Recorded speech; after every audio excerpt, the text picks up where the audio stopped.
We're not talking about just one university in today's video, we are looking at the entire state of Texas. So let's talk about why it's such a popular destination for international students, whether you're trying to do an undergraduate degree or a graduate program, and does it really have everything to offer? Let's get into this. So let's start off with just Texas in a nutshell. Now, Texas is the third most popular state in the US for international students. And before we move on, I want you guys to put it in the comments below. What do you think is the first and second? It's a very obvious choice. I was there in both of these places in the last 2 months. If you've been watching the videos, which I'm sure all of you have.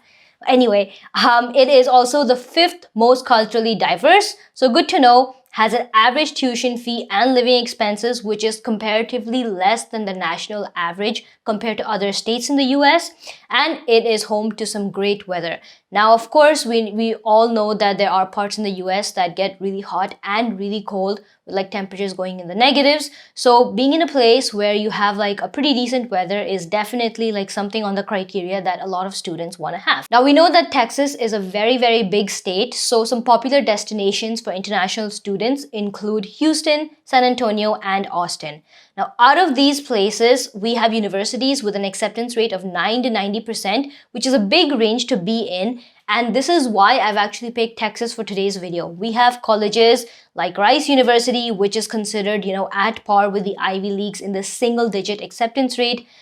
Texas A&M, UT Dallas, UT Austin, just to name a few good colleges. And there are so many other colleges, not just these, that have an acceptance rate going from like really low, so being elite, popular, and known as like the top 20 colleges in the US, to some really high-ranked colleges with acceptance rates close to 90% that can be like good safety options for you guys as well. And just to kind of give you guys a ballpark of what type of international diversity you get, we have the number of international students being from India, which is the highest at around 22%, and then other students comprising of China, Mexico, Vietnam, and Nepal. So this just goes to show that you'll never really feel alone and you'll always be surrounded with some amount of culturally diverse population within the university itself as well. So according to me, the two most important factors when deciding which college is going to be your top pick, needless to say, are tuition fee and living expenses. And I feel like Texas universities kind of like nail all of these to the point. So I've kind of like put this in a nutshell, and the sources, the reason why there's like a range that you guys see here is because the reference and the sources here is me. I've been doing this for the last 4 years, so I've ballparked these numbers to give you a rough idea because we're looking at the entire state in today's video and not just one university. So if we look at the minimum tuition fee in the state of Texas, we have $20,000 or 16 lakh rupees approximately, and a maximum being $60,000. Now 20 and 60 are pretty good ranges, and this is before any sort of scholarship or financial aid. And when you compare that to the rest of the states in the US, especially New York State and California, we have average amounting to $40,000 or $90,000 per year in tuition fee. Now these are huge numbers to go off of. Other than that, you also have to consider living expenses, which make up a huge portion of your finances. In Texas, you can probably get like an apartment for as little as $500, whereas the same thing in California or New York City would be $700, plus you'll be sharing this with like so many people. If you were to like rent an apartment on your own, $1,200 per month is a good figure to have in Texas. You'd probably get a nice studio or a one-bedroom apartment, but the same thing in New York City or California would be $2,500 a month in just rent. Now, enough with all of that heavy talk. Let's look at how you actually apply to these Texas universities. For students that are applying for undergraduate degrees, you guys will be applying through Common App. This is like a huge relief. Majority of the Texas universities are on Common App, and you'll be paying an application fee ranging somewhere between $50 to $80, which I feel is kind of on the lower side with all of the other colleges that we've seen. The deadlines are rolling. Again, this is good news as well, which means that you can apply at any time during the year and you'll be considered for the next or upcoming intake. So here are some top universities in Texas for undergrad students.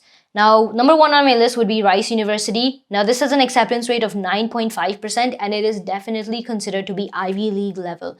It is one of the top elite universities and it has a lot of cool facilities, so very competitive nature out there. Other than that, UT Austin and Texas A&M are good options as well, which have a lot of research centers, dedicated engineering and business programs and have, acceptance rates between 28 and 64%. Now, other than these, there are many out there, again, with rolling deadlines that you guys can also apply to using Common App. Now, coming to my graduate applicants, there are many students who opt to go to Texas for master's or PhD programs.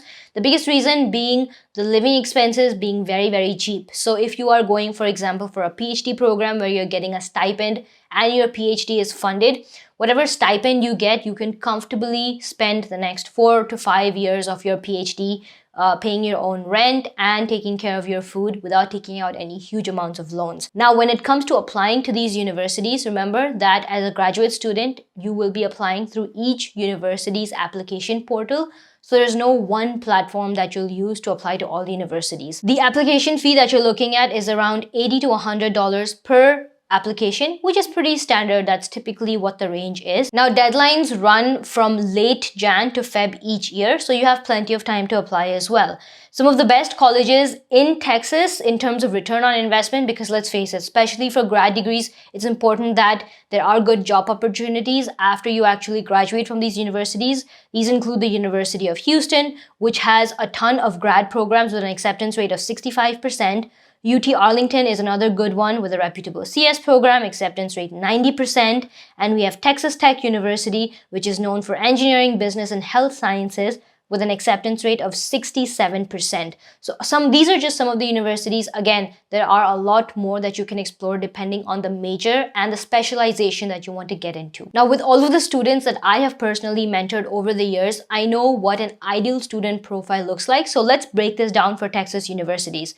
So we have undergrad as well as grad profile. Now, if you are an undergrad applicant, you are looking at maybe like a SAT score of 1420. And remember that I'm not trying to say that this is like the most elite university that you're applying to. Keeping the eliteness and the Ivy League level aside, this is basically a typical student profile that can get into a Texas university. ACT score of 31, I feel, is good enough. If you are a grad student, if you have a GRE of 305, that puts you in a pretty good spot. Now, for my undergrad applicants, having a 75 cumulative GPA in your school, so between 9 to 12, will put you at a pretty good chance of getting accepted into at least one Texas university. And the same thing goes for my graduate applicants as well. Having a minimum of 75% puts you in a good spot. And remember that especially when you're applying to programs like PhD programs, this is the minimum requirement. So you want to make sure that you have at least 75%, or else you may not even be eligible to apply. Now, as an international student, you will also have to write some sort of English proficiency test. And the two most common that we're looking at is TOEFL and IELTS. So if you have a TOEFL of 95, you're pretty good, and a 6.5 IELTS band puts you in a good requirement to satisfy this. Other than this, just remember that SAT, ACT, and GRE have become optional for many colleges. So moving forward, the admission criteria and eligibility may kind of wave up and down. So you never know what these Texas universities may ask for. For some of them, you may have to write some additional essays, so be prepared to do that.